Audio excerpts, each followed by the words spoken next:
ওই কেলটু কেলটু, তোর এই কি অবস্থা রে? তোর মনে হচ্ছে বউ চলে গেছে?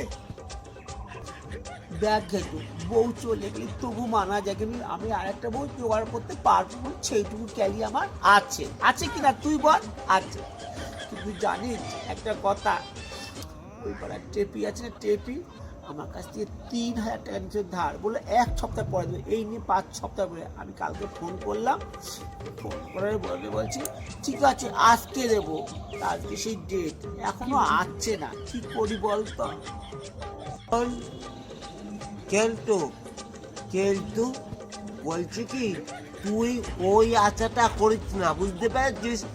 তুই ও তোকে টাকা দিতে আসবে, তুই একটা কাজ কর, তুই বরং ওর যেখানে বসে আড্ডা মারে সেইখানটায় তুই চলে যা, বুঝতে পেরেছিস? সেইটা মঙ্গল হবে। টাকা কেউ দিতে আসে না, টাকা যায় ফিরে আছে বিচ্ছেদে, অত মাথায় রাখিস। চলে যা। যাই রে, তুই ঠিকই বলেছিস রে ঘেটু, যাই। ভালোই লাগে না, সময়টা কাটছেই না, কারোর আসার পাত্তাই নেই, কখন ধরে বসে আছি।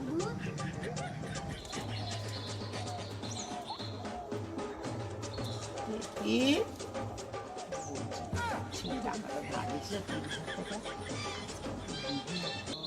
আরে তুমি যে কি বলো না, তুমি পাবে টাকা, তাও আবার আমার কাছে, ওইভাবে কি কেউ চায়? তোমার হকের টাকা তুমি জোর গলায় কি বলবে? করে চাবো? দেখো আমি তোমায় দেখাচ্ছি, দেখো। এই শোন,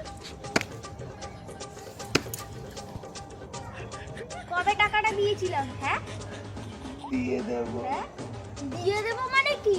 তাড়াতাড়ি দে। দেখলি কিভাবে টাকা চাইতে হয়? এইভাবে টাকা চাইতে হয়, বুঝলি? যা।